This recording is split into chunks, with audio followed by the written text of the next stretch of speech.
What's going on, people? Welcome to United Stand. Welcome to your Thursday night evening slot. Loads going on. I'm here with my second partner in crime again. Owen, what are you saying, bro? Pencils ready. I'm ready to talk about Man United. Big up Flex for his appearance on Sky Sports today as well. Representing the United Stand, representing the Man United fans. It's a big day. It's a big week, isn't it? It's just a big week in general. But well, I'm ready. I'm ready. Thursday night. Let's get to it. There you go. Do you know what though? I'm not ready because you're right. I don't have my pen. I need an Owen pen. This is the thing. You're never ready if you don't have the pen ready. I do. The confidence is all in this. I'm gonna order. This is all I got. I'm gonna order some. I'm gonna order some. But loads to get through tonight. United falling apart. That is what we've gone with today. There's loads still going on. You've got the Ed Woodward situation still rumbling. I saw him looking for a little bit of sympathy as well. We're looking at John Murtough is now under threat as well. We're going to talk about those quotes that you can see just behind us. Also, we're going to touch on, which feels weird, a little bit of transfer news. You know, it's felt like ages. Like, remember we were saying on the last show, Owen, isn't it? Like just talking about the team, we just seem to have forgotten about it, but we can't now. We're going to talk about Edinson Cavani, which is pretty much 50-50 reports that you're seeing, contrasting reports. Some Argentine reports saying that he's going to leave Manchester United, wants to be close to his family, etc., etc. And some reporting that, you know, Manchester United are pretty confident he's going to stay. So we're going to talk about that as well. And some of the, the fallout of the ESL in terms of the BSL, the British Super League, which involved Rangers and Celtic, which involved also looking at the next stage of the Champions League, which is going to come in 2024, supposedly, which is still pretty crap. So loads and loads to get into. But the first one from Football Insider, as you guys can see next to us, John Murtough is fighting to save his job just weeks after his appointment. Murtough is now under threat following the resignation of Ed Woodward, whom he was the eyes and ears of, basically his right-hand man. And there's also talks of Richard Arnold basically stepping into that role. It's reports. So, Owen, I mean, how do you see that? Murtaugh's only been here in that role just, for a couple of months. Well, this is the dominoes continue to fall, don't they? I guess. To be honest with you, and we can talk about Murtough. Does he, if he's a director of football, does he deserve to at least have one transfer window in charge and see if he can actually make a difference? We've never really had an official director of football before. Could he really contribute and all that kind of stuff? If this was a few months ago, if the Super League thing hadn't happened, I would have said, you know what, give him a summer, give him a go. Let's see what happens if he can see what we can actually do in that role. Now, I'm just like, get rid of them all. Get rid of them all. I don't care if his job's under threat, to be honest. It should be under threat. If you're part of that organization, that gang, that thug gang of bullies, whatever you want to call them, and they're guilty by association, in my opinion, if you are the eyes and ears of Ed Woodward, then you should follow him out the door. And when it comes to Richard Arnold coming in as well, it's just more of the same. Now, in fairness, I know we spoke about it briefly on the show the other day, talking about Edwin van der Sar, maybe some other names coming back into that CEO role. Obviously, there needs to be changes above them for some of those names to come in first. I mean, it's pretty difficult to say Van der Sar. Arnold, no. Van der Sar, yes. Glazers, they're going to stay though. That just doesn't work. They don't add up. Those situations don't add up. So when it comes to John Murtough, yeah, fine. If his job's under threat, it should be. Get someone in there that isn't involved with the Glazers and get the rest of them out. I'm tired of it. I'm so tired of it already. Well, I know, and that's the thing. Like we're talking about this inquest. It means nothing if Ed Woodward goes and then they get another CEO in who basically will just do what Ed Woodward did, which is just listen to what the Glazers say, be more business orientated than football orientated, and continue to take us in the same direction. We need more change than just that one. It is amazing that Ed Woodward left. Of course it is. But it is worrying because if they just slide Richard Arnold back into the fray, put him in that situation, is he going to massively change the direction of Manchester United? As you can see there, the Athletic reporting, the Glazer family are looking to current Man United managing director Richard Arnold as their replacement for Ed Woodward, and that's what I mean. It's much of a muchness, really, isn't it? It's like, it's just they might as well be clones of each other. I mean, I don't know if they're exactly the same. I don't know what their outlooks are, but if they're going to be involved underneath that Glazer umbrella, then obviously they're more than happy to work with the Glazers. They don't rise to that position in an organization like Manchester United with owners like the Glazers without having the same principles and morals or lack of them, to be honest. Not for me. And I know that realistically, as we spoke about before, if Ed Woodward was going to leave at the end of the year anyway, if that was the plan all along, even prior to these Super League things, which, by the way, Ed Woodward didn't know anything about, or I was against the whole time. What a load of rubbish. Well, I was going to say, what did you... going into overdrive. What did you think about those? What a load of rubbish, Fleck. Honestly, what's the biggest load of rubbish I've ever seen in my life? I didn't know anything about it. You're the CEO of the club. You've been spotted in meetings with all of these different owners. You're the Glazers. You helped the Glazers. You helped Malcolm Glazer all those years ago buy the club. I didn't know anything about it. No, not a clue. Absolute nonsense. Just talk about the PR spin going into overdrive. We talked about building bridges with other clubs the other day. He's not building bridges with clubs. He's trying to build bridges just with society at this point, to get anyone to like him at this point. It's just ludicrous. Well, PR's been going into overdrive. Well, even the UEFA president basically saying, mate, you're a snake. You're a snake. You're right. And to be honest, do you know how serious it is for the UEFA president to diss you in public? I mean, talk about that. Outrageous. The super chat here from Noah. Noah says, we do need business guys for business deals. 100%. I do agree with that. Sponsorship, etc. But we need a proper director of football like Van der Sar, so the Glazers and the CEO have nothing. And that's what I have been touching on.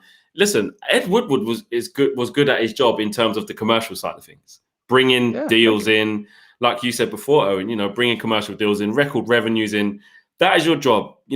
Get the latest noodle brand, put it on the side of the shirt, like keep bringing the money in. The problem is when that money came in, it wasn't being reinvested into the squad properly, or the right decisions weren't being made. And then they started cross-pollinating what they do and started making a bunch of football decisions. Carves Solokol has said club owners are beginning to sit up and take notice. Hearing one owner is close to throwing the towel in and putting his club up for sale. Putting his club up for sale, not their club up for their sale. Yeah. So who do you think that is? Roman Abramovich? To be honest, I mean, or do you think it's just rubbish? A guessing game. It could just be rubbish, to be honest. But I am very confident it's not the Glazers. I mean, I don't want to be one of those people that's looking into, well, it wasn't a plural and all that kind of stuff. You just know the owners. There's no need for the guesswork. I'm not really Sherlock Holmes. Isn't elementary, whatever his catchphrase is. It's probably not the Glazers, to be honest. Kroenke, maybe. I don't think he really cares that much about Arsenal anyway. I saw them put a statement out, sort of saying, or AFTV did, saying that Kroenke's not going anywhere. Well, maybe not then. Maybe it's just ludicrous, maybe just rubbish. We're trying to sell him. That will stop people getting really angry for about 5 minutes. So. But more to the point, like you said, it's probably not Man United, and that's the sad thing, because we're all going to be very vocal about it. We're not going to stop talking about it. Steve Lebo says 100% agree with Owen. You have to get rid of every weed to make the grass grow back greener and purer. All involved must go. 100%. Exactly. I mean, that's just it in this rebuilding phase. It makes no difference if the Glazers are here. What did you make of the apology and how it was constructed and Joel Glazer basically saying now's the time that we want to rebuild our relationship with the fans? It was just, the most insincere thing I think I've ever seen in my life. It was honestly, I'm doing my best not to just swear loads, because that's what I did when I first read it. Yeah. It was ludicrous. We want to repair our dialogue with the fans. We want to have an improved dialogues with the fans. Where have you been for 15 years? You want to improve it now. And the idea that, I want to say sorry, all of these apologies were nothing to do with sorry for what I did. It was sorry I got caught, sorry I didn't manage to get what I wanted. They're just worried at this point that not only didn't they get their money for the Super League, but they might not get all of their money from the club now, because they've got the government looking at them, and they've got other governing bodies looking at them saying, actually, you know what, we're going to prevent this from ever happening again. Not even you having a chance to break away or do anything else. We're going to put a stop to it ever happen again. You might not even own the entirety of the club anymore. 51% rule. That's why they're apologizing, because they want everyone to move on. They want everyone to be happy that it's over, and talk about, like you said earlier, talk about football again, and actually talk about matches and tactics and McFred and all that kind of stuff. They want us to talk about that again, because they'd much rather us not talk about them and how terrible they are at running football clubs. So didn't really take much of a notice to it. How often has he ever done an open letter to the club? if he actually wrote it down on paper, crumple up, put it in the bin, set it on fire. Yeah, just burn it 100%. Mark Dobby says he's not good at business. His job was to sell the most easily sellable brand in world football, and he was terrible at football deals. He was terrible at football deals, but you do have to remember we were bringing in record amounts of revenue at one stage. When they released the financial records at the end of different years, how often did we see United, up on this, up on that? You only got to look at the TeamViewer deal that we just signed, even in COVID. Big shirt deals. The Chevrolet deal, when we signed it, was the biggest one. Like we've been doing that. You're right. It is. You could argue it's an easy job because, like you said, we're the most sellable brand in the world. But I still think, and I'm not trying to give Ed Woodward loads of credit here. I'm just saying that is that is. Yeah, I'm not. I feel like I'm. You know what I mean? I'm not on his side. I'm just saying that's his job. That's what he got brought in to do. And at times, because how many times were we saying that? All we were concerned with is the money, with brand deal after brand deal. I remember going to the Old Trafford season before. I saw Lukaku standing there with his arms like that, with a big DHL sign outside Old Trafford. Like, deliver this, deliver that. I saw them. I think it was a something Diallo wine deal when they're all drinking wine. The Ray-Ban deal. I saw flipping One Matter wearing True Religion jeans. Like we've been doing the commercial. And he looked good wearing them as well. Yeah, hold tight. One Matter. Hold tight. One Matter. But yeah, I just think what happened is we just allowed him to just step out of his remit and start making football decisions, and it's just an absolute joke. And he's the mouthpiece for the Glazers. He operates off their say so. And the thing is with him as well is if he was a good CEO as well, he would realize if you're a good executive, you know your strengths. I'm really good at the business side of things. Exactly. I know nothing about the football side of things. Why don't I actually help and get some people in charge who do know the football side of things, know the club, can actually do transfer deals, can actually help improve us on the pitch and do that. And you would go, actually, great executive, know your strengths and your weaknesses. Don't be too proud. But it was ego. It was ego the whole time. He was the king of Manchester. And now, what's the fable? The king's clothes, whatever. Everyone said he's naked and he's running away and leave. Bill Ingram says, Flex, the 2024 Champions League is basically a modified ESL without the permanent team membership. I'm so glad you brought this up, Bill Ingram, because to be fair, that was, not necessarily next on our agenda, but we were definitely going to be talking about that. So hold that thought. And Dougie Yoon says, it is the one thing bringing in the revenue. It's another thing not using the revenue to invest in the club. And that is the problem. 100%. Bringing in the revenue just to put in the Glazers' back pocket so they can all give dividends out to the grandkids is not good. That's basically what's happening. John Johnson says, has anyone actually done the math on the UK government buying 51% of every team in all 5 divisions in British football? No, well, I haven't, but it'd be a lot of money. But back to what Bill Ingram says, and this is true. Gundogan spoke about this. Ilkay Gundogan of Man City spoke about this, basically saying, actually, I'll read out his statement really. He was saying, with all the Super League stuff going on, can we please also speak about the Champions League format? More and more games. Is no one thinking about us players? Now, people can do that whole, you're on millions, just run around, just do what you got to do, you're a robot. But it's true.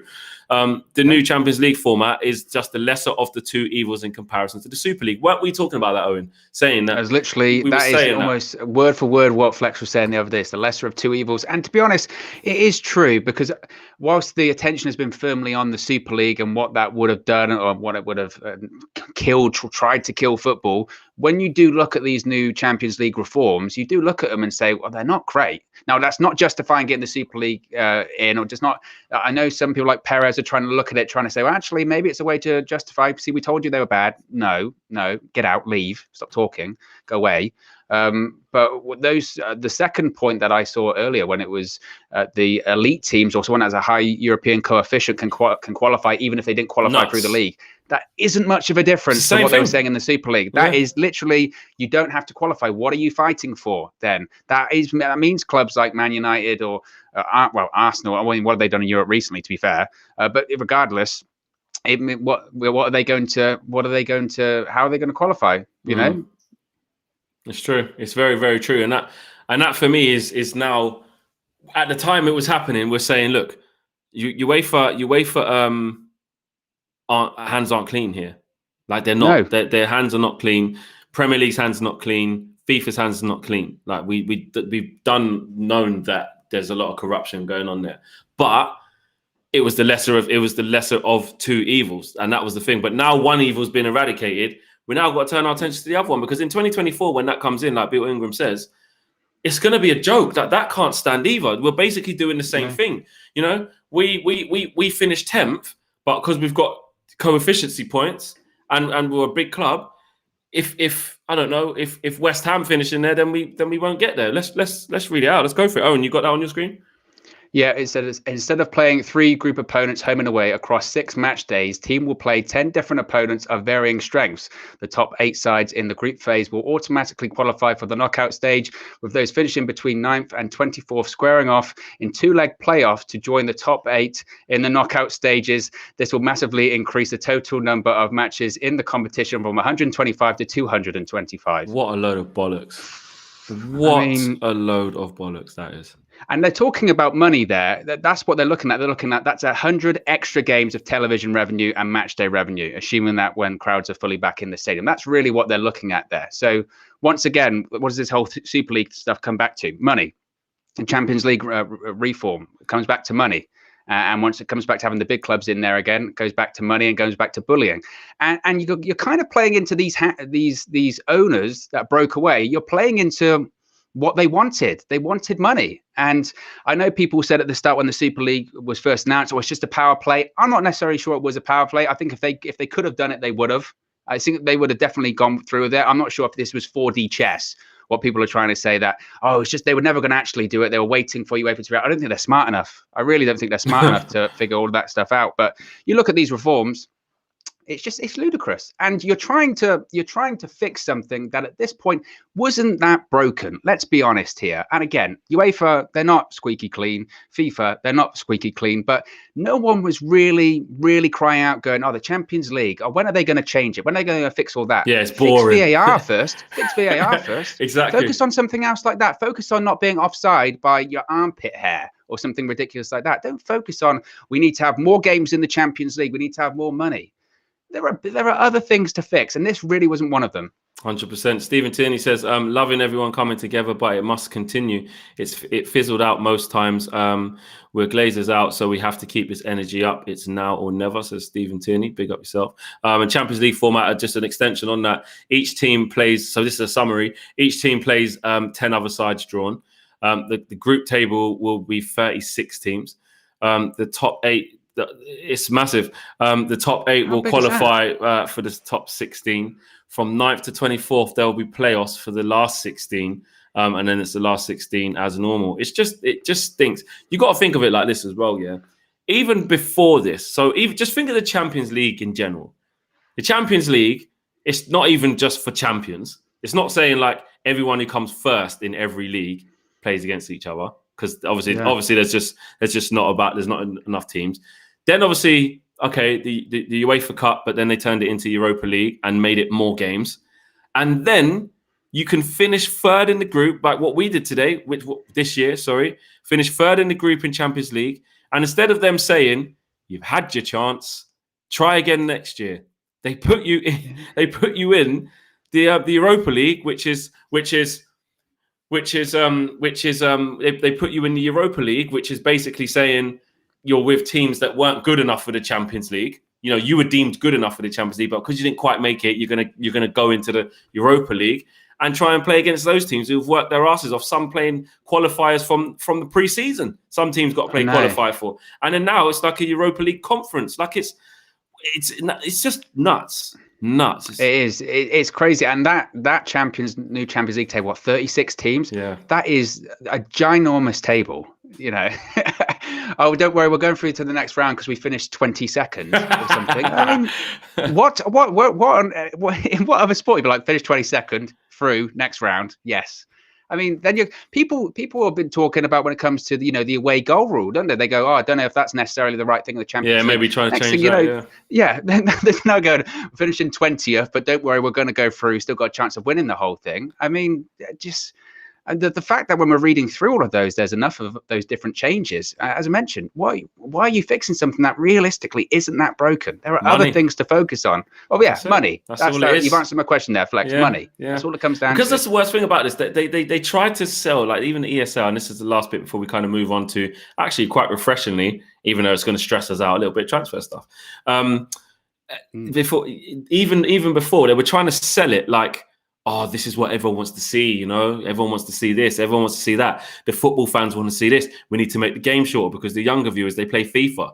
And you know, this, that, and the other. We was even getting our teams ain't even going to be on FIFA, you know?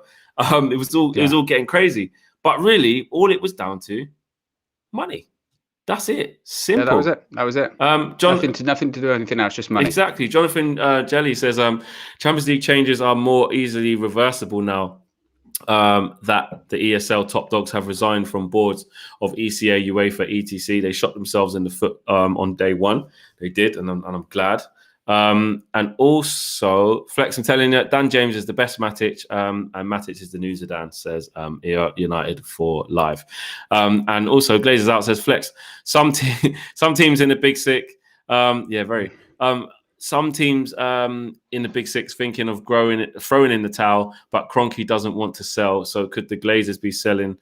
Could we finally be seeing the Glazers gone? Opinions on it. I mean, we did touch on it, Glazers out. And I couldn't really see them doing it at all, to be honest. And Owen thought the same thing. It is tough, but I can't see them selling. On to a little bit of transfer news now. Smash a like on the video. If you're new, guys, subscribe if you're new as well. Owen's just doing a little bit of Roblox thing right now. He'll be back soon. He'll be back. Don't you worry about that. But we can hear him fine, so that's not too bad.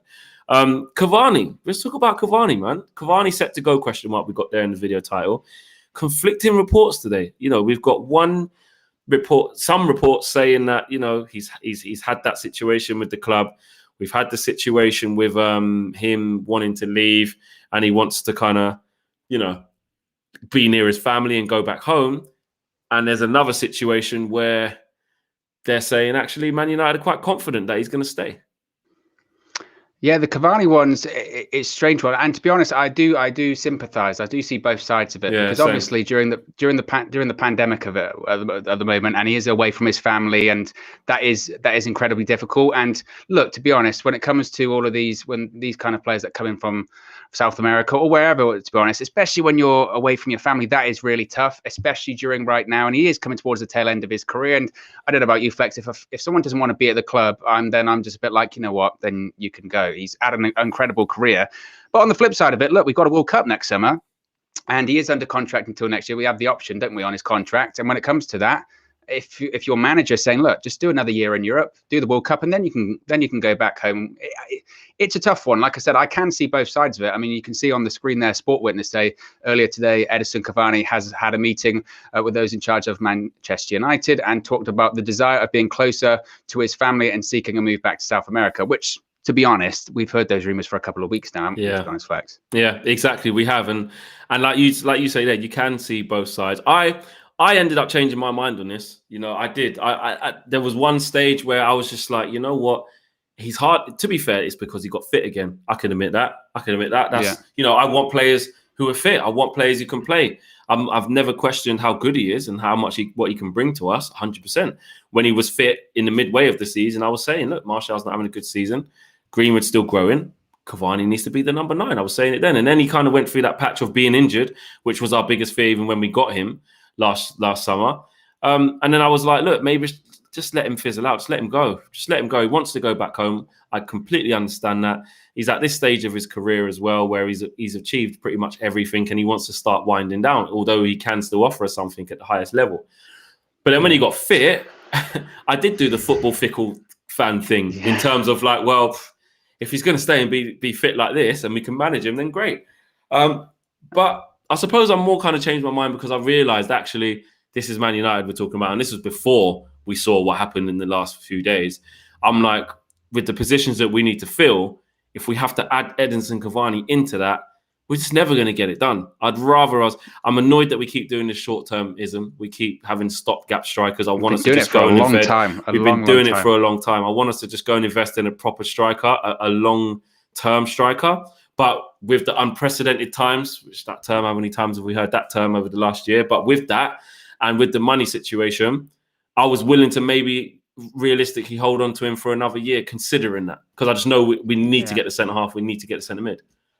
I think also as well, when you look at him again, if you look at the timings of it all, I think an extra year to me, and again, it does depend on how he feels personally, especially because family, obviously. But the timings, if it's an extra year, do kind of work out, because you do have a World Cup next year, and I think this time next year, I think Greenwood's a number 9. I think he's becoming a number 9 anyway, and do we really go out and spend all of that money? Are we going to go out and spend all that money anyway? But do we really go out and spend all that money on a striker when we've kind of already got one? He just needs maybe another year in Mason Greenwood. And that's that. When you talk about these discussions of Haaland or Harry Kane and all of this astronomical money it would take to get them, if you've got someone like Mason Greenwood, who another year under his belt, I mean, he's scoring goals at the moment and he's playing out wide. So he's not playing as the 9. So, and I think already physically he's developing into that kind of 9 figure. And I think another year with having someone like Edinson Cavani there to step in, because when you see Cavani play, I mean, he is a true number 9. He is a true striker. You can tell his movement off the ball.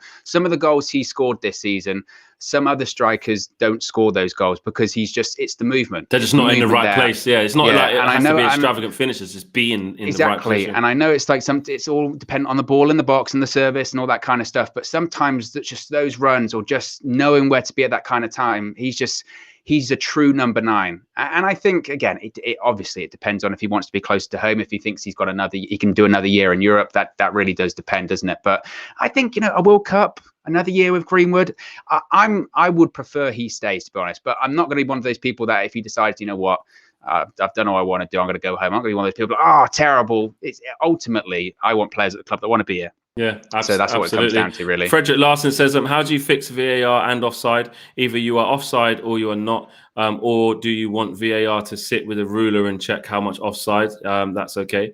100%. We've seen a lot of that. John Johnson says the Champions League format will be accelerated. By my math, Man United is down around 200 million from match day revenue, which is what they were talking about, trying to get more money. Josh Bowater says a peaceful protest I'd like to see is the fans refuse to leave the ground after full time at Old Trafford singing anti-Glazer songs. Yes, everyone stay in. Imagine that. Everyone stays in. That's actually quite powerful. Clap the players off. Clap Ollie off. Good win, whatever. Players go in. No one leaves. The stewards can't make just nobody leaves. Everyone just stand there, sit in the seat or stand up, whatever, singing anti-Glazer songs. That'd be nuts. Can't make us go. They probably wouldn't listen, but that is a good idea, though. That is a good idea. Unique one, isn't it? Yeah, no one's ever really said that. And another quote there from Stretty News, who've been doing great stuff as well with a lot of Manchester United up-to-date stuff and info. Sources say that Edinson Cavani is likely to leave Man United in the summer. He has no issues with the club, but is desperate to return to South America, and he hates the English climate. Typical South American struggles if you come from there and live here, isn't it, really? Completely understandable. We say that, but he's been in Europe for a while, hasn't he? Yeah, that's true. We're talking Paris to Manchester is quite cold. Is a bit different. Quite cold, yeah, though, but Paris, but it was still European climate, isn't it? So I don't know when people say that. Just typical Manchester weather. Well, you've been in Europe. Yeah, that's true. That's true. Actually, it's not. Actually, it's not his first time over here. It's a typical problem if it's his first time. Yeah. But so I don't know some of the other reports, though, when you look at the positives of him staying, not just from us as a fan point, but you look at the things you can sell to Cavani, a packed out Old Trafford. 75,000, he can experience that. His family can, touch wood after 21st of June, and when the restrictions start easing up, they can come over, they can be with him. And like you said, great preparation for a World Cup, playing in the Champions League, having dare I say, a title push next season with Man United. That could be my famous last words, but you know what I mean? Yeah. We're doing all right. He can be part of that, and we can strengthen in other areas. So a lot to kind of show him. He seems like quite a passionate guy. I reckon he would want to experience, the Stretford end going mad for him scoring a goal. He probably would, but at the same time, like you said, if you're asking to choose between that and your family, who are we to tell him what he must do? So it is all in the timing, and we'll see. And that leads us into another transfer situation with Raphael Varane, and that's basically saying that Man United have a clear run at him. There's not a lot of takers for him, and Perez is basically saying he doesn't want him to leave for free, and he knows that we're long-term admirers of him. I'm not going to lie, yes, I do want a player, but just even dealing with Perez now, like, oh, it's just like that was what I was going to say. I mean, but we're just honest, as bad though. We're friends, unfortunately. Yeah, exactly. I was thinking if we get anything out of the Super League debacle, that we might have a decent relationship with Real Madrid and we get Varane. It's still not worth it. It's still not worth it. But Varane, I mean, you talk about. I mean, he's in that upper echelon of world-class centre-backs in the world, isn't he? And I think people can talk about Harry Maguire, but I think someone like Varane really complements. We need someone that's got pace at the back and someone's got top-level, winning mentality. We've seen when you have winners come into Manchester United. Bruno Fernandes is a great example, a winner. Steps into Old Trafford. Varane, people can talk about him making mistakes because they've seen one Real Madrid game where he made a mistake or whatever. But this is a guy that has won everything. He's won 3 Champions Leagues in a row. He's won World Cups. He's won La Ligas. And he's still, was he 27, 28? Yeah. Around that age. And he's still absolutely rapid. I mean, he is, if you were going to say pick 3 centre-backs that you want United to go after, irrespective of his contract situation, you would want him. You would want him. And it says on the screen there from Manchester Evening News, sources close to Varane say some clubs are only prepared to wait until next year to sign him without having to pay a fee. But Florentino Perez, I don't even want to say his name, is so desperate to prevent that. Yeah, but that guy, but FP is so desperate to prevent that from happening. He is willing to sanction Varane's sale this summer. He is valued around 60 million. 60 million, to be honest. I mean, I know people talk about centre-backs and being expensive and COVID. Do you really think, Flex, that we would spend 60 million on him? I think there might be a bit of haggling there. I think a bit of haggling, even though there shouldn't be, just pay it for a player of his quality. Yeah. Try maybe send someone their way. Maybe even David De Gea. Who knows? Who knows? Yeah. But Courtois still there, and they spent a lot of money on him, so maybe not. But I like the sound of it. Honestly, it's interesting when people say, but the report says there from MEN that. There you go. That guy, he's been taken off. Good. Oh, it's been basically where they're saying that there's other clubs who basically say, oh, we can get him next year for free, so we'll chill. So Perez basically wants to cash in, so we can use that to our advantage. That's why there will be a little bit of haggling with that, because if you think about it, we are in a good position because his contract is up next year. You have to accept something, unless you will lose him for free next year, and there isn't many people trying to take him now. So you either sell him for, someone says there, Ibrahim says 40 million, maybe try and haggle 40, 50 million instead of the 60, because every penny is going to have to be saved because we've got a tight budget. Yeah, exactly. I mean, when it comes to, if you can, to be honest, and I know, again, you have to factor in COVID. I know you have to factor in all of these other factors, but 60 million even for Varane now, I don't know. 60 million just for a centre-back does seem a lot. But then the problem is, and I know this was pre-COVID, but everyone's going to always compare that price tag to Maguire, aren't they? They're always going to say, well, 8 million for Maguire. If Maguire's 8 million, then Varane must have. He should be 160. But it's different now, isn't it? It is different. Of course it is. Yeah. So you think that'll be, if it is that price, that'll be too much to spend on just him?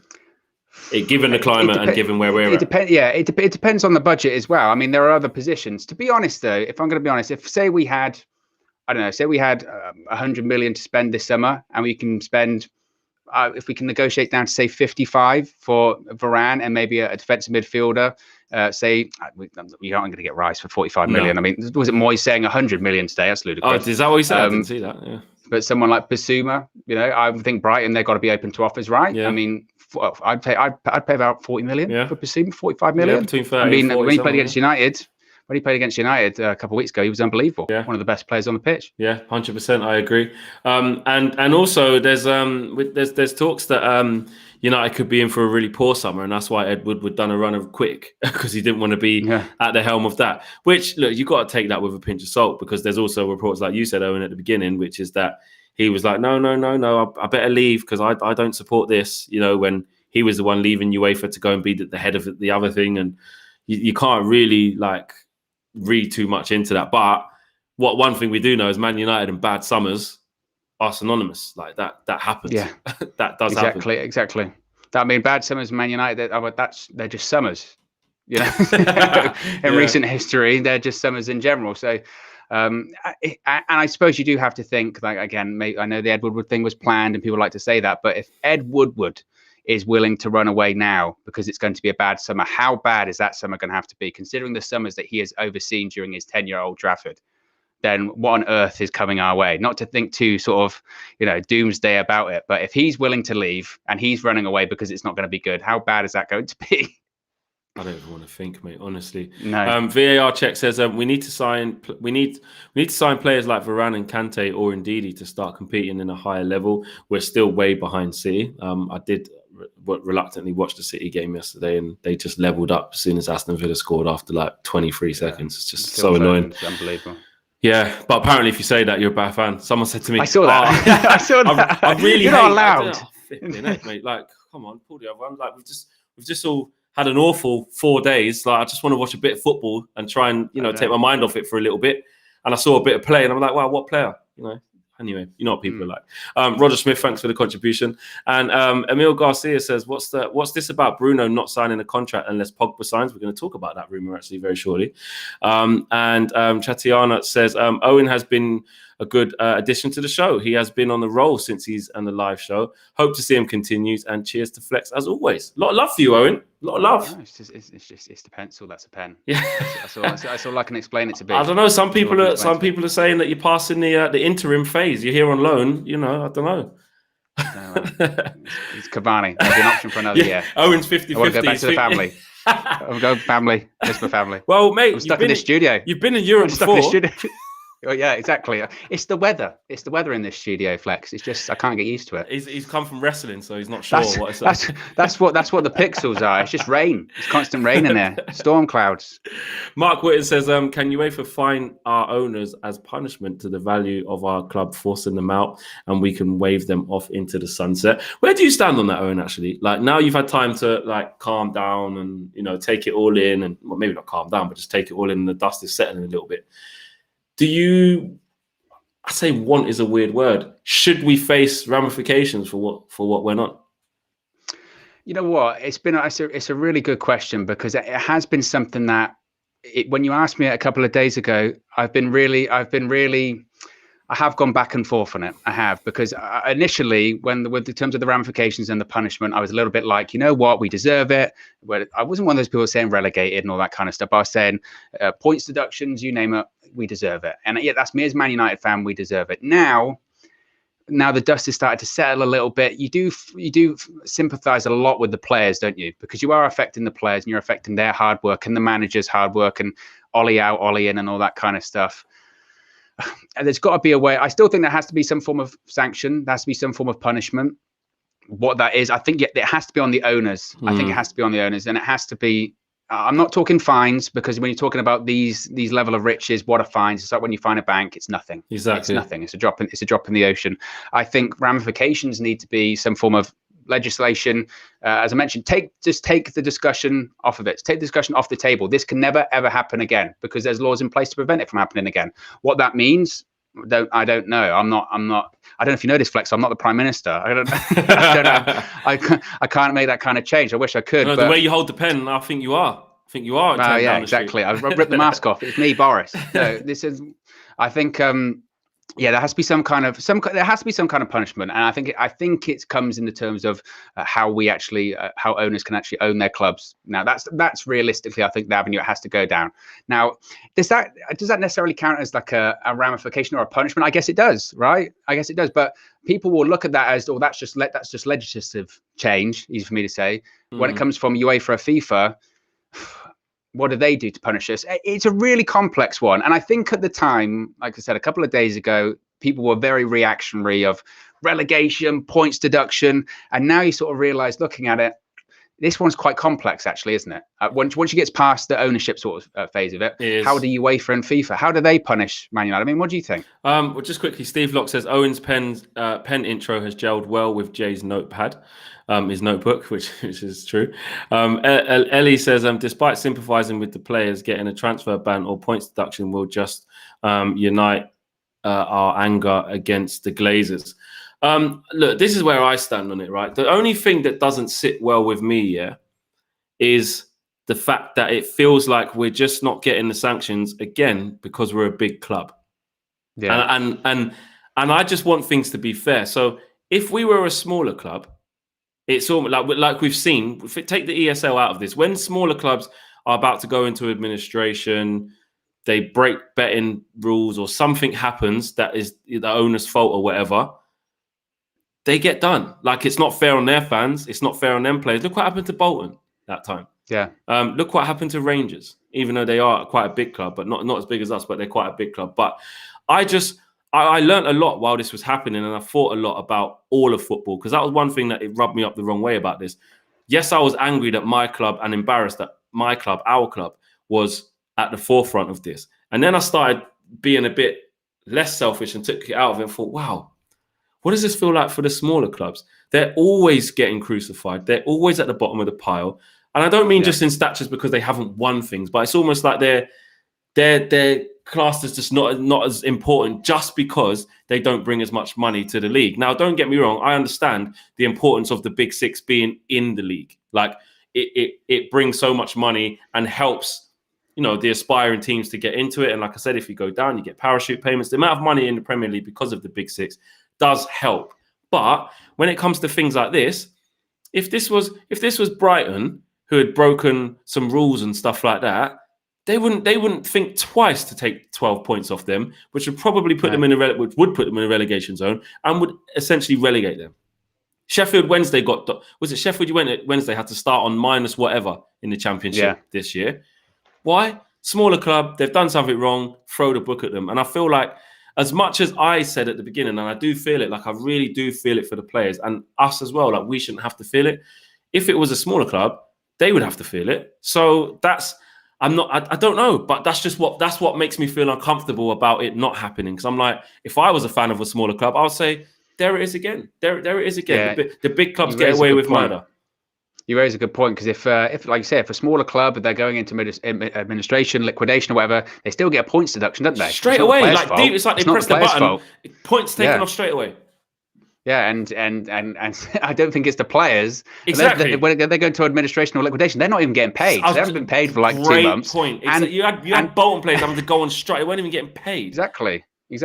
And then they get points taken off them. It's not their fault. And it is a good point. And to be honest, I hadn't really thought about that. And what makes us different? Money shouldn't. Stature shouldn't. So it's a really interesting point, actually. Yeah, it's a good point. Because when do we feel it? I've on a personal, technically, I don't want to see us get that ban, because it's bad on the players. We've had a decent-ish season under Ollie, and we still got something to fight for. But it's just not fair.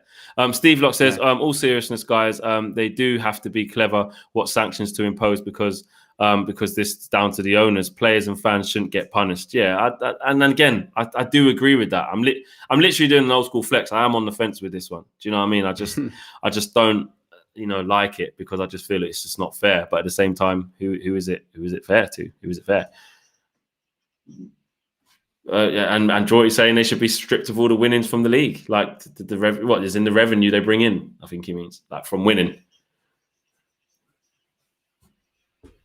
Oh, right. Okay. Yeah. So if you finish first, so what Jordy's saying, you guys can't hear. So if they finish first, the money you would get for finishing first, that's gone. If you finish second, you get, or if you finish in the top 4, you get this because you're in the top 4, maybe get that money taken away and you don't get it at all, which would then affect our transfer dealings, which then affects us. But you're right, it has to hurt the pockets. Roger Smith says, yellow and gold, the United Stand theme background, previously did a £5 super chat, but did not put my message in. Haha. Owen, a great addition too. Sorry about that, Roger. Well, I think it was your fault, to be fair. But yeah, we've also got some quotes from Sir Alex Ferguson. I want to talk a little bit about those. He's got a film kind of coming out as well. So I want to talk a little bit about that. It's always good when you see Sir Alex Ferguson just out and about, just talking, doing his thing. He did say a few nuts things though, if I'm honest. But it's all in good taste. I did like what he was saying about, we've had a good season and we're trying. But then he did make some peculiar quotes on the midfield, and he was saying our midfield's very good. It's as good as anyone's. It's very tall as well. But, it's our great, it's our great Sir Alex. What did you think about those comments? Does that go back to when he said Jordan Henderson couldn't run properly? Is it one of those? Is it like those things again? We got a really tall midfield. Okay. So Alex is allowed to just say what he wants, even if you don't. You just got to you just press like. Yeah, he was praising Scott McTominay, wasn't he? And saying that he was a great player and a great, and had the Manchester United ethos about him. And I think, was the interview was with, was it like the Scottish national something like that? So maybe it's just he's focusing on Scottish players. Yeah, because he was talking about Henderson. He was talking about, Robertson. He was talking about other players, Scottish players, Tierney as well. So yeah, he was. Yeah, so I think maybe he's just maybe trying to talk about Scottish players, and also look, he obviously famous for all of the achievements that he achieved at Old Trafford, and whether they're league titles, Champions League, FA Cups, you name it. But he's also arguably his biggest accomplishment is bringing through that golden generation of the class '92. So maybe he's trying to. You can look really calculated into it. Maybe he's trying to remind everyone in the club what the ethos is about bringing players through and all that kind of stuff. I just it's nice to see him talking, isn't it? Like I said earlier on in the week, one of the most heartbreaking things when it came to Sir Alex this week is when he had to come out and not kind of, again, very sort of, it was very sort of vague, but sort of, again, say that he didn't agree with the Super League and didn't agree with what the direction was that the Glazers were going in. And that sort of, considering all he achieved and all he did for that club and just raised it out of the ashes, to see him have to do that, it was heartbreaking, really, wasn't it? It really was. It was, and there's some of his quotes on Scott McTominay. Scott McTominay is now emerging as one of Man United's big players. When you watch United pick a team for a big game, McTominay is in it, which he's not lying. That's true. Good character, true. Great trainer, probably true. I know a little bit about the boy, and that's just from a real Man United guy. Obviously, he's our greatest manager ever. So you look at what he would think on someone like Scott McTominay. He's not wrong in terms of him getting picked in all the big games, And look, the jury can be out on McTominay as much as you like, but he has proved he can play in the big games. We know what his limitations are. We know what his positive attributes are. I just think we need to use them better because I think he can bring something to the team. He's proven that. But I just think going forward, we just need better in that position. And Sir Alex, he loves a big game player, doesn't he? 100%. In those big games, if it was Darren Fletcher, Jason Park, first names on the team sheet. Might not be on the team sheet for the remainder of the season, but those big games, he loves a big game player. And I know Scott McTominay is one of those names that does divide a lot of people. But to be honest, when he's like Ollie's Darren Fletcher or Jason Park, if there's a big game, McTominay, for a fact, him and Fred are going to be one of the first names on the team sheet. I don't know what that says about Manchester United. I'm not sure what that says about standards and all that kind of stuff. But he's not wrong. There is he, Fergie, when he's saying when United pick a team for a big game, McTominay's in it. It's true. It's true. Those are facts. Exactly, and that's more what I took from it. I know people are going to say, "Well, why is he saying our midfield's as good as anyone?" Look, you cut Ferguson slack, man. He's so Alex Ferguson. You got to take little bits with a pinch of salt. We know what's going on. We've got our opinions. You respect the greatest. That's just what it is. He just deserve respect. You know what I mean? There was a little bit about Bruno and Pogba situation. About Bruno wouldn't sign a contract unless Pogba does. In the Sun. Take that with a pinch of salt. But so I'm not going to report that as in that's what's happening. But let's just talk about it as a hypothetical. I mean, Bruno, this is his second year here, or first. I've lost track now. It's his first full year here now, isn't it? Yeah, he came halfway through last year. He came last January. His first full year under his belt. New contract already. And do you think it has anything to do with whether Pogba stays or not? I know we said it's the Sun. I don't know if I can't see why he would bring that up, to be honest, in negotiations. Doesn't sound right, does it? I'll sign if Pogba signs. I mean, that's playground stuff, isn't it? Oh, I'll do it if they do it. I'll do it if they do it. Oh, I'm going to play if he plays. Then that doesn't sound right. I think he would be more concerned, to be honest, in his contract negotiations of, okay, where's the club going? Realistically, can we challenge for titles? I came here to win things. I mentioned it earlier on. Bruno's a winner. You can tell that because he wants to play every single game. I know people talk about Ollie overplaying him. I think it's awesome because he wants to play every game. He gets annoyed when he gets taken off in the 89th minute because he can't play 3 or 4 more extra minutes. He throws a hissy fit. So I think he's more concerned.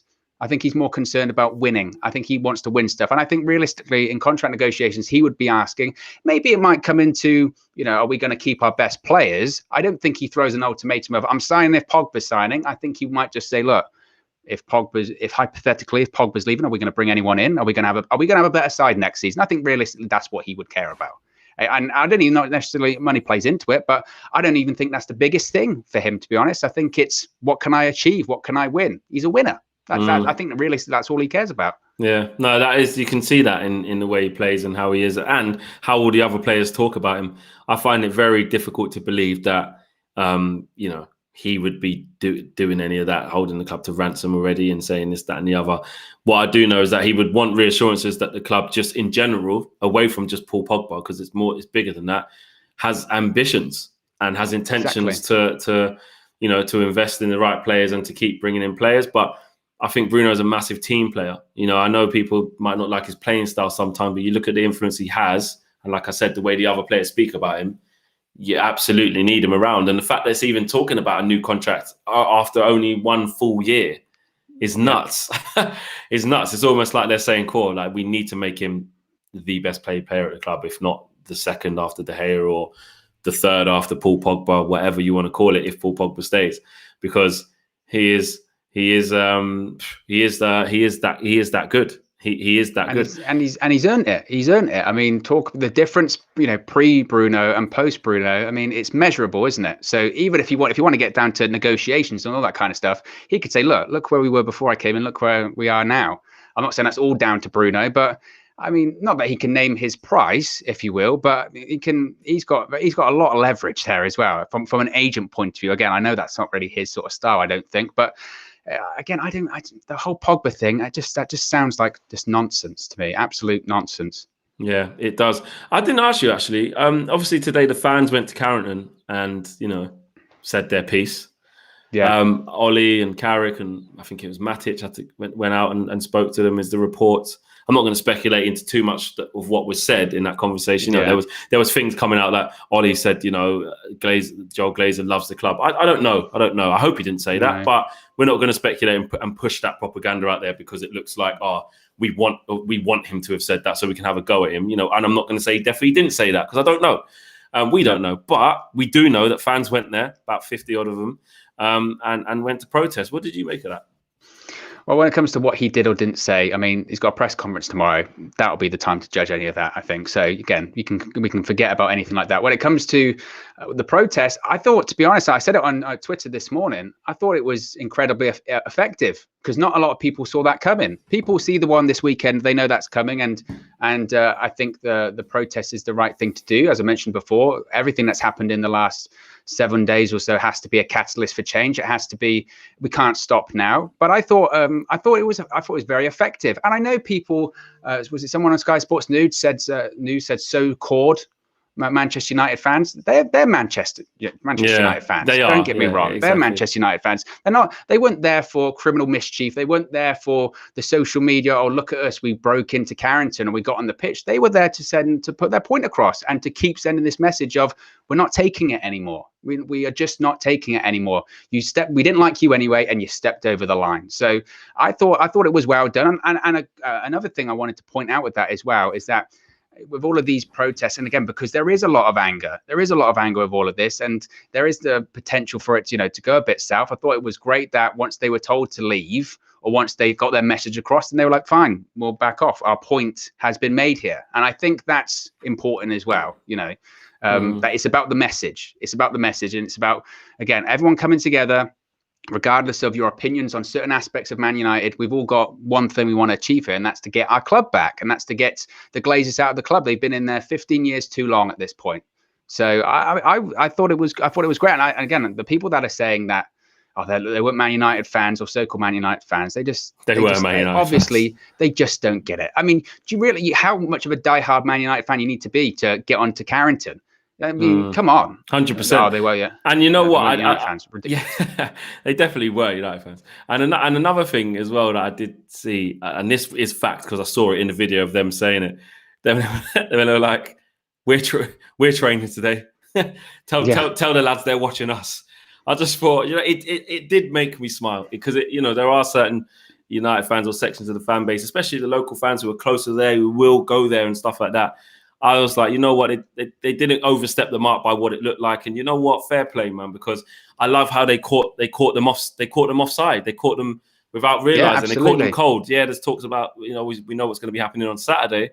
and the club will probably know about that. But in terms of turning up at Carrington, that was like, they're probably thinking, wow, what these guys are actually come here. LMG Master says, people saying that the fans who blocked the training ground today are disgrace, but said nothing when Marseille fans set theirs on fire this season. The Glazers have, this is from Sam Pilger, says the Glazers have lost both their front men in Ed Woodward and their ability to cash in with the Super League today. They could be about to finally leave and sell Manchester United. So it's kind of back to that, isn't it? I mean, do you actually think they're gonna sell the club? Gut feeling. Like, do you think they're gonna sell after all of this? And you're seeing reports there as well. And again, old school flex, I really don't know. I really don't know. To be fair, I feel more positive about it than I would have felt a week ago. A week ago, I'd have said, I don't even know if I could ever see them selling Man United because it's too much of a cash cow. They love their dividends. They love the money that goes into their pocket. They'll never sell Man United. Now, I do think there's a possibility. I think the issue comes to it is that we're talking about a massive, if someone was to outright buy Man United from the Glazers, if we're talking about that kind of stuff, and we've seen some figures, haven't we, quoted on social media? I don't know how accurate they are. They're talking, billions of pounds and dollars, 2 billion, 3 billion, 4 billion. 4 billion, yeah. Is anyone going to pay that for Manchester in this climate? And you also have to look at, you're not just buying the club, you've got to write off the debt that the Glazers have amassed over the years at Manchester United. We're talking financially a lot of money. Now, if it goes to a different situation when it comes to the government and there is some form of reform where it's a 51% rule and they realize, actually, you know what, this just isn't worth it anymore, that's a different conversation, because I can see that happening. I can see some form of reform, and I can see some form of situation where they realize, actually, you know what, this just isn't worth it anymore. Because once you start removing the money side of it from them, they don't want to be in Manchester United. No, it's not. It's not like, it's just about the money. We're not making as much money, but it would be great to see if we could win another Premier League trophy, or great to see if we could win the Champions League again. But even if they did think them things, why be for the money? Not because it's great that we won it. Money. Yeah, exactly. And to be honest, with the amount of money that Man United makes, we're not talking like we need, because I know people will say, have the Saudis come in and the Saudis buy Manchester United. We don't need that. We don't need that. All we need, realistically, someone would need the money to buy from the Glazers, but we need just someone that cares or wants to see Manchester United succeed on the pitch, not commercially, on the pitch. Because if you've got someone that comes in that actually cares about Manchester United, or wants to see them win things again, or wants to see them win Champions Leagues, whatever that Champions League looks like again. But if you have someone like that, then we make enough money anyway. The Glazers haven't put any money physically investing into Manchester United for years.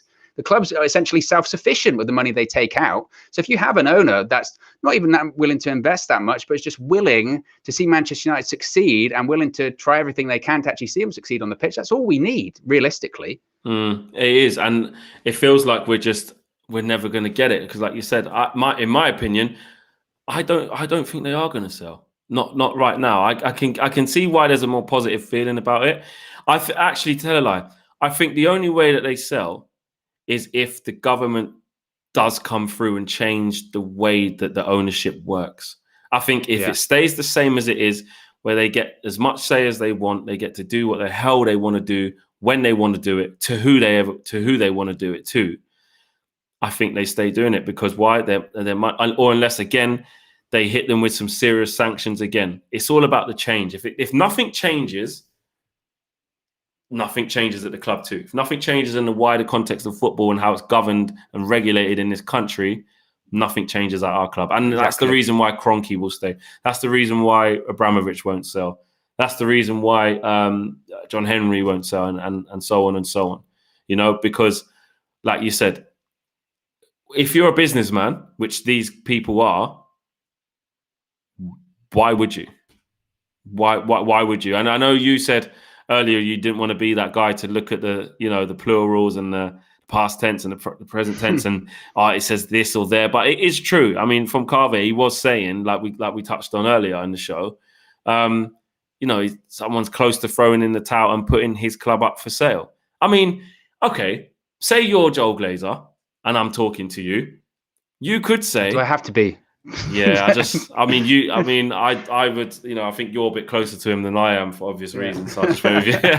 I just went with you.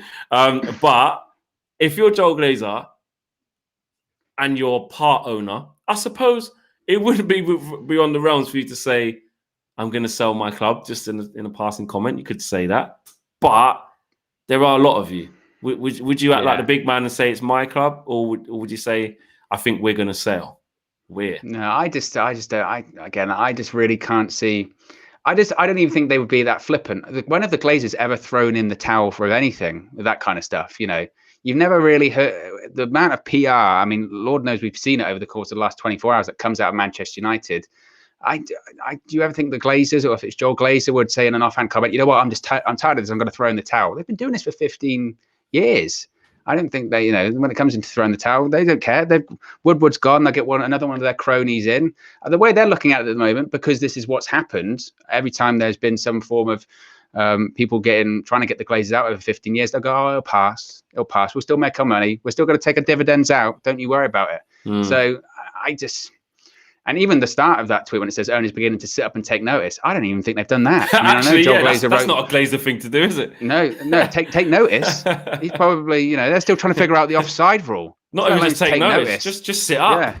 Just sit up. You know what I mean? Reclining in their chairs, going, all right, offside rule again, one more time. But they don't even know about Super League. They think they're still going on, probably. Yeah, 100%. Some of them. The commenter says, greed is a bottomless pit which exhausts the person in an endless effort to satisfy the need without ever reaching satisfaction. Glazer out now. Great tweet that. Or great comment that.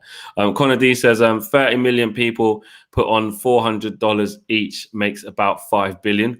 I don't know, good maths. We have 700 million fans. Could it happen? I would love it, but I don't think it's realistic. I'm with you there, Connor. I do love it, but I don't think it's realistic.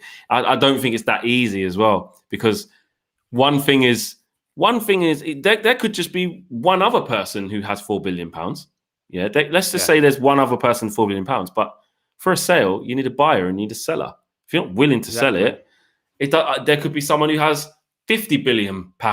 If the Glazers go, I don't want £50 billion, I'd rather just keep it out of spite, then you can't sell it. And that's the thing. Until things change that makes them have to do it lawfully because the law's changed, or give up a certain percentage of the club because the law's changed, I don't see how they do it. Or unless another thing, which is making them feel it financially. If it no longer became financially feasible for them to own the club anymore, which in 16 years it hasn't, because Man United, and this is where it's like we're a victim of our own success. And I don't mean literal success since Sir Alex left, because we haven't really had much, but in terms of being a big club and having a massive fan base and loyal fans who, when we stopped winning in 2013, we all didn't go pack up and go, oh, well, we're going to support City. We're there. Old Trafford's full every week. The away ends are full every week. The merchandise gets bought. Big players still want to come to us. Questionable, yes. But do you know what I mean? We still make a lot of money commercially because we're Man United. So we're a victim of our own previous success, and we're a victim because we're a big club.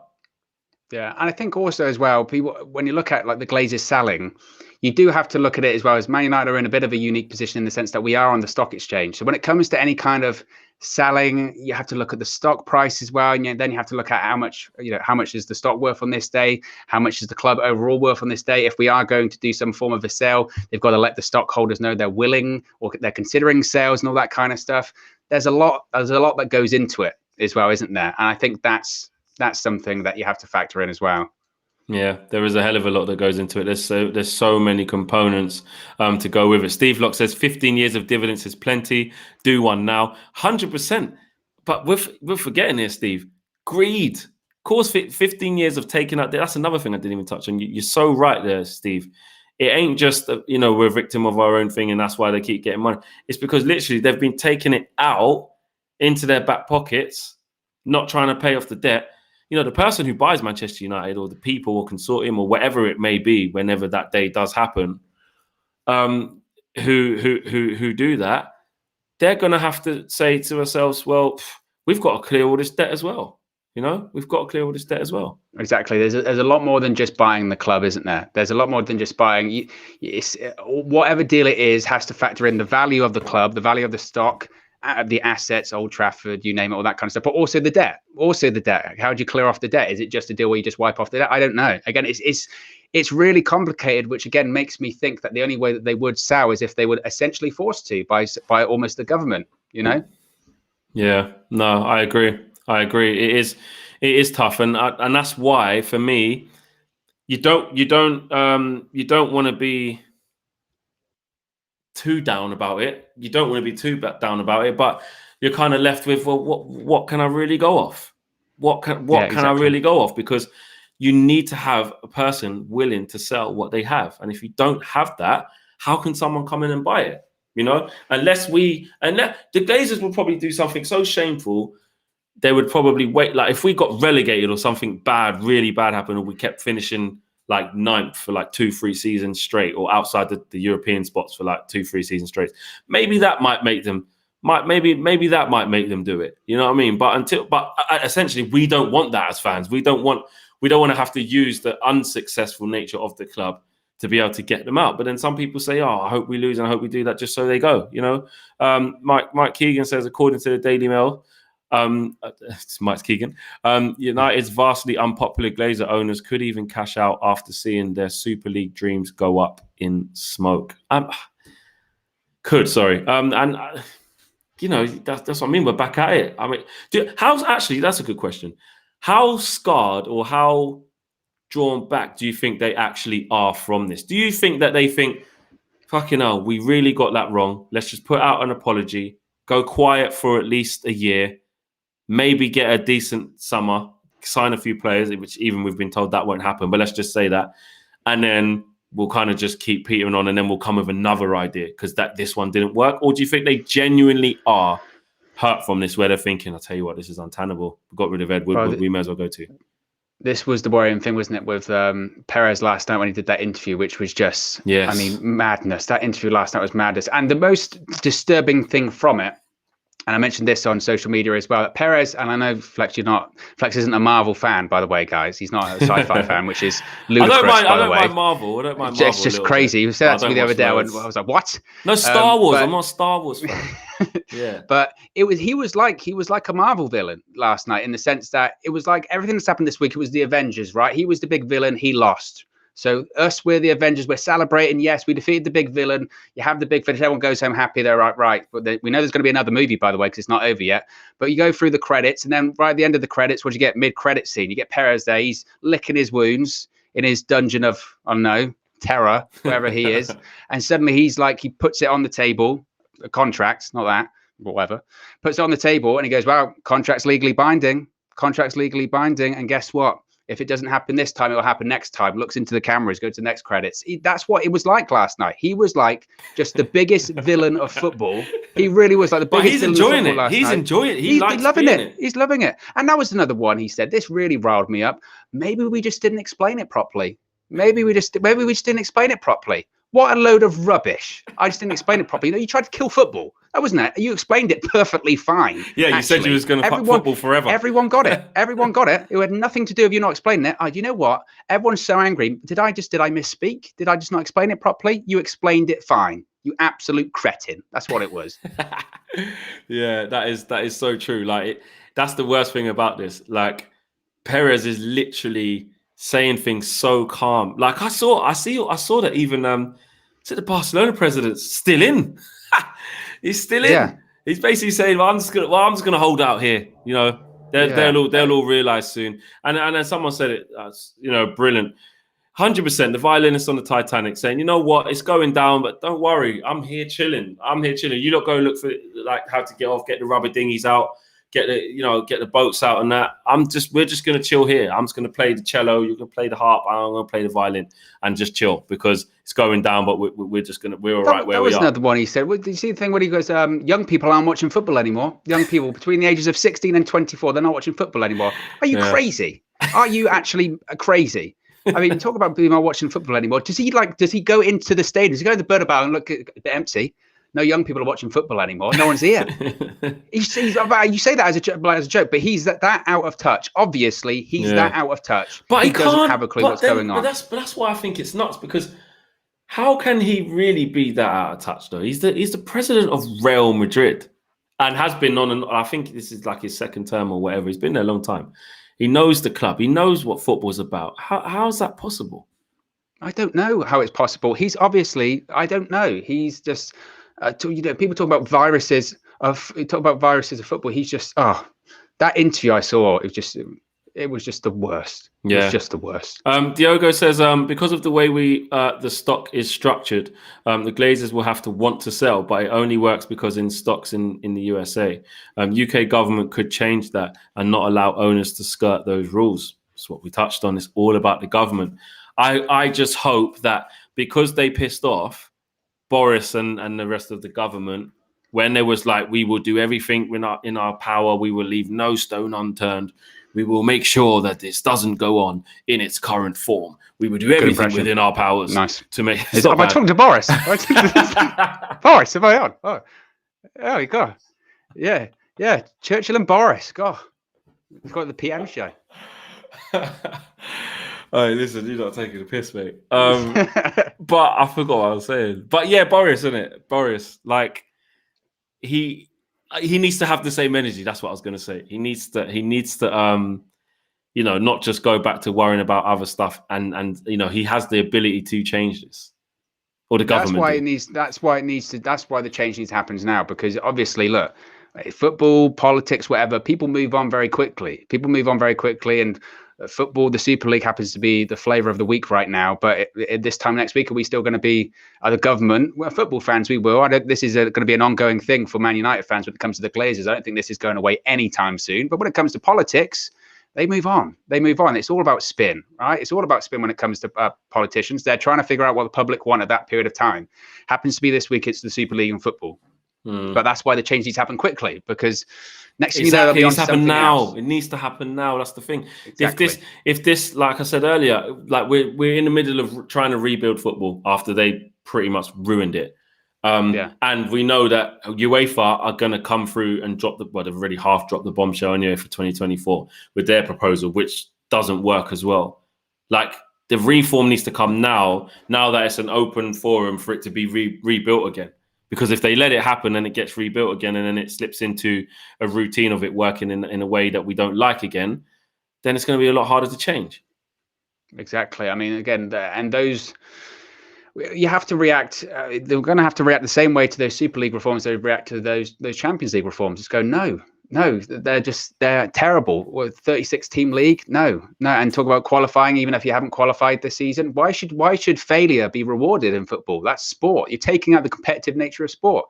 Was it like Pep said? He said it best, didn't he? He said it best. He said you get what you get your rewards. That's the purity of sport. And if you take that away, and it's been taken away either way, like you said, Flex, lesser of two evils.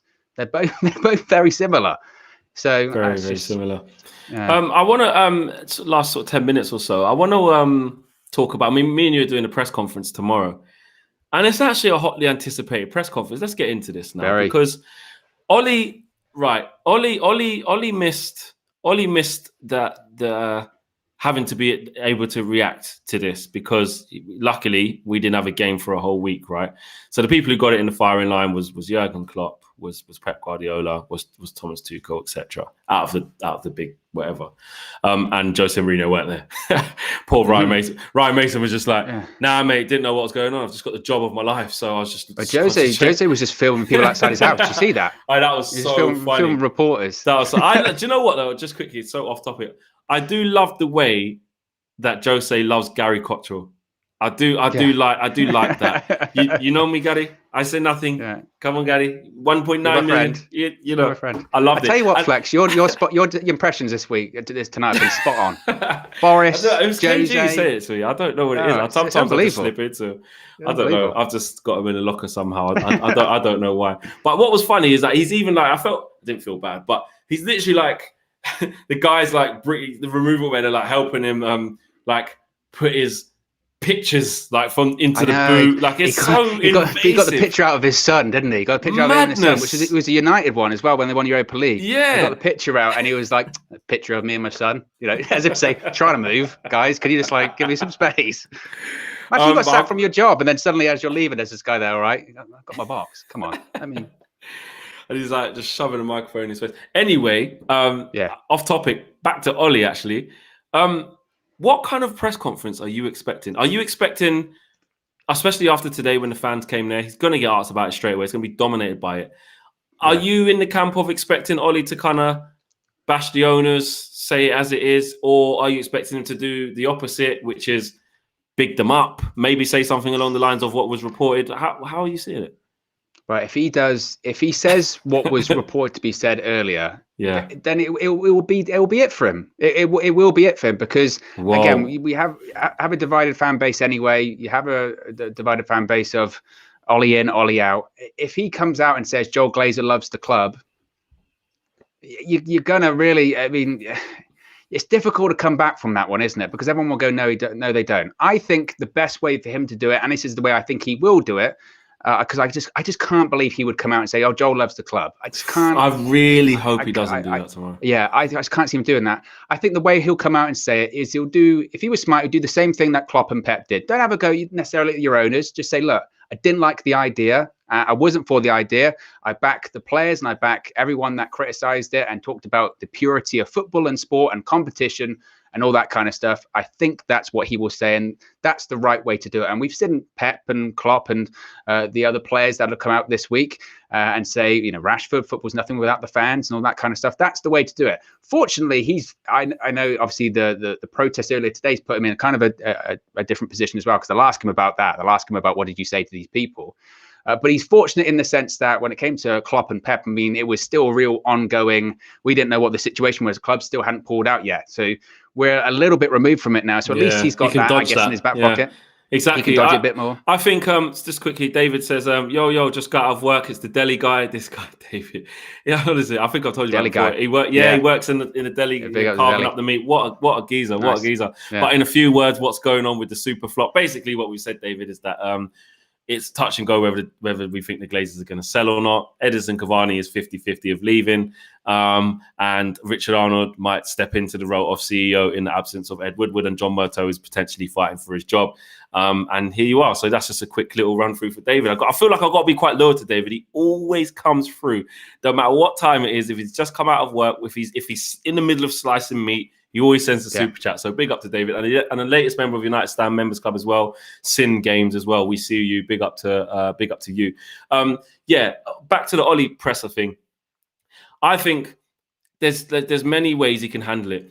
He shouldn't really get this wrong. And I'll tell you why he shouldn't get this wrong. Because he's not acting in the heat of the moment. Like he's had time to digest this. He's even had time, which maybe is a worse thing if you think about it. He's had time to sit down with Ed Woodward and the club and put the best kind of spin out there. I just hope that Ollie and people may say he's never going to do it, flex, he's a mouthpiece, he's this, he's that. I just hope that he has enough about him to not listen to everything they say and maybe tweak certain things. So imagine what that conversation is like. Okay, Ollie, you know that they're going to ask you loads about it.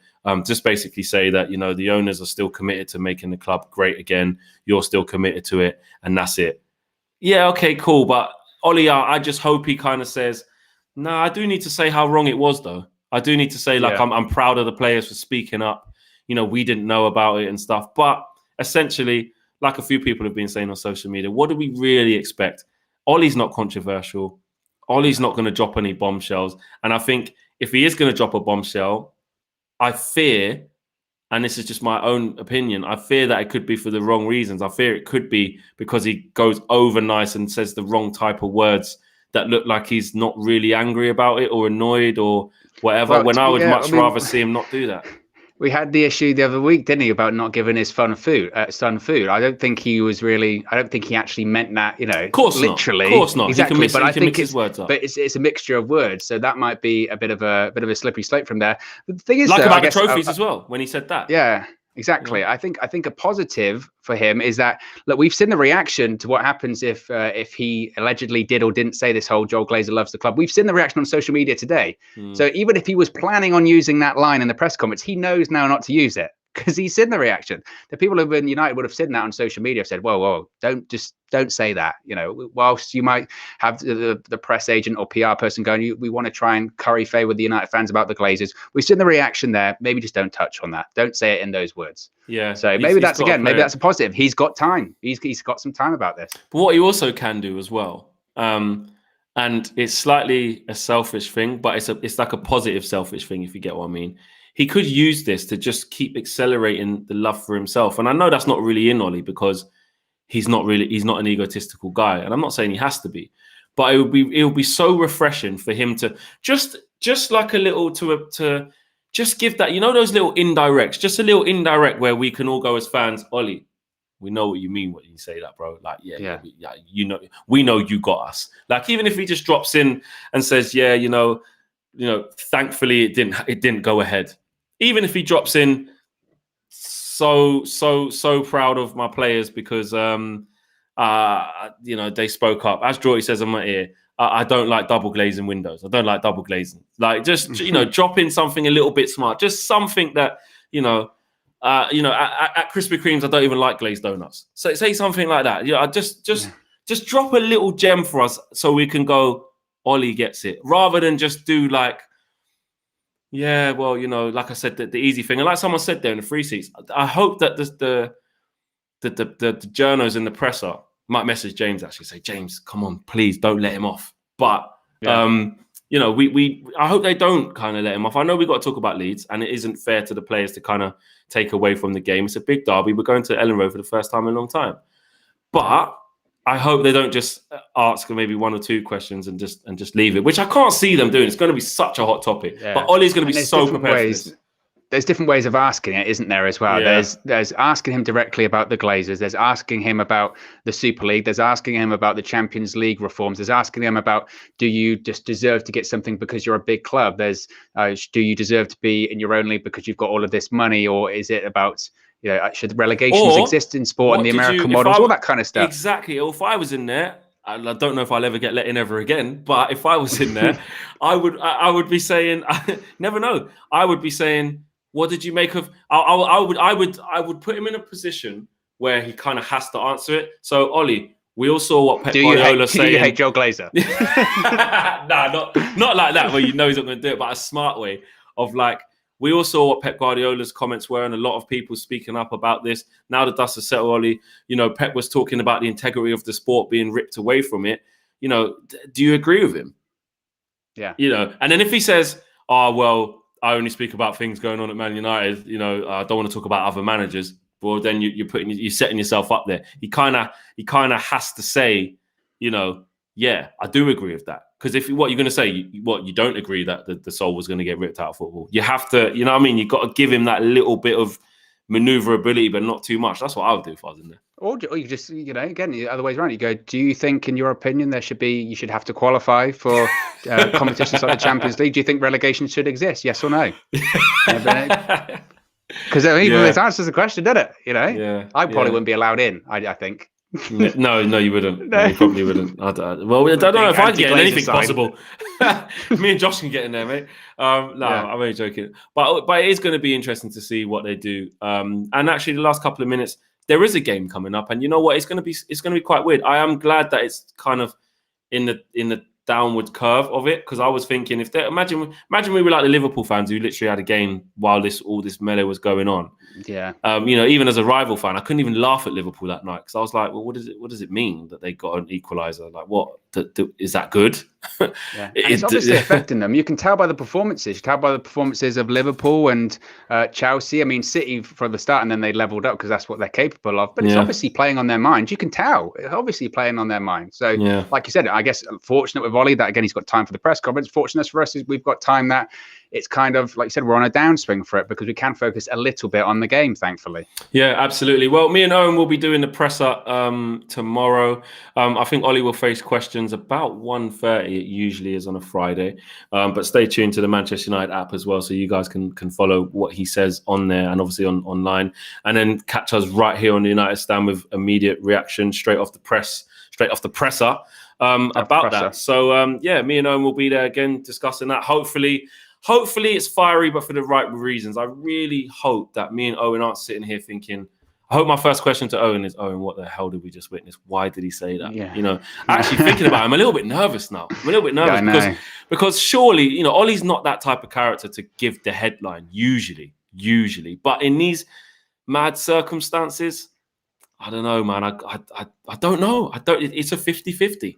You know, he could. Yeah. Ollie has got it in him to kind of be the fall guy and say, Ollie, you gotta settle it down, man. Like just throw some cold water over this. Just say how good the owners are doing. Say everyone's sorry and push that. Or Ollie can hopefully do something that we want to see. So we'll have to see. Anyway, guys, thanks for watching. Owen, thanks for joining me as usual. I'll see you again tomorrow, bro. See you tomorrow with a pen. That's a pencil. I'm gonna have a pen tomorrow. I'm gonna get. Yeah, bring it. Yeah, you've brought me into the. Unless the workman just put the pen. Or we'll get a HB pencil and just put it behind my ear. And I mean, like I'm on site. Okay. But yeah, guys, thanks for watching. Smash a like on the video, subscribe if you're new, and me and Owen will see you guys tomorrow afternoon. We are out.